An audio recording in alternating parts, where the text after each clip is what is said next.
अस्सलाम वालेकुम। कैसे हैं आप सब? उम्मीद है सब खैरियत से होंगे।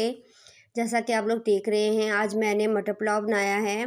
तो ये देखिए, तो थोड़ी भाप भाप आ रही है, इसको नज़रअंदाज कीजिएगा क्योंकि मोबाइल की स्क्रीन पे जब डलती है तो सही से नहीं पिक आती है, वीडियो नहीं सही बनती। ये देखिए माशाल्लाह से बहुत ही मज़े के मटर पुलाव बने हैं, खिले खिले से। चलिए जी, इसको स्टार्ट करते हैं। इसके बनाने का तरीका ये है कि एक पतीली ली, उसमें मैंने ऑयल डाला आधा कप, और मैंने 2 से 3 प्याज बारीक काट के इसमें डाल दिए। प्याज़ों को ब्राउन होने देंगे। अब मज़ीद इंग्रेडिएंट बताती हूँ मैं आपको। ये है लहसुन और अदरक, ठीक है।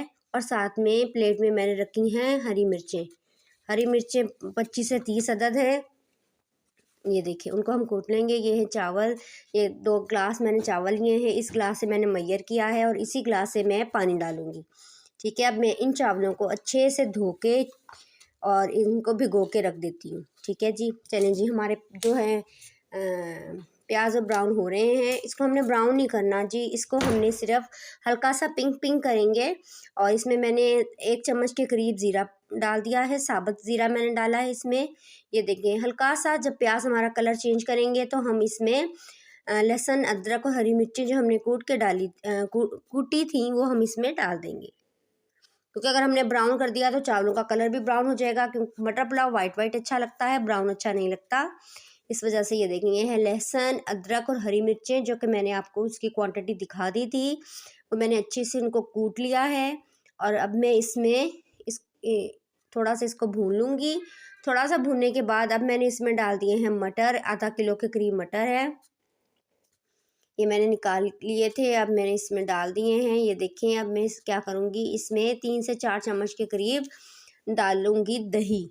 दही डालने से ये होगा कि हमें पानी डालने की ज़रूरत नहीं होगी। और हम इसी दही के पानी में ही मटर जो अच्छे से गल जाएंगे। ये देखें, 2 से 3 मिनट का मैंने दम दिया और इस दम में ये चावल जो मटर जो है वो गल गए हैं। अब मैंने इसमें 2 ही ग्लास मैयर करके पानी के डाल दिए हैं और साथ में मैंने इसमें 1 से 1.5 चम्मच नमक का डाल दिया है। ये देखें, बॉयल आ रहा है। अब मैं इसमें विनेगर डालूंगी, तकरीबन 1 से 1.5 चम्मच हम इसमें विनेगर डाल देंगे। और फिर साथ में ही हम जो चावल भिगो के रखे थे वो भी डाल देंगे। ये देखिए, अब हम इसको बॉयल आने का वेट करेंगे। बॉयल आने के बाद इसका पानी खुश्क होने का वेट करेंगे। ये देखिए कितने ज़बरदस्त लग रहे हैं, ग्रीन ग्रीन मटर और वाइट वाइट चावल। ये देखें, तकरीबन माशाल्लाह से दम देने का टाइम आ चुका है। हम इसको दम दे देते हैं। हरी मिर्चें मैंने उसी वक्त डाल दी थी। ये देखें माशाल्लाह से ये है फाइनल लुक, बहुत ही मज़ेदार हैं। और साथ में ये सैलेड है, गाजर है, प्याज है, टमाटर है, खीरा है,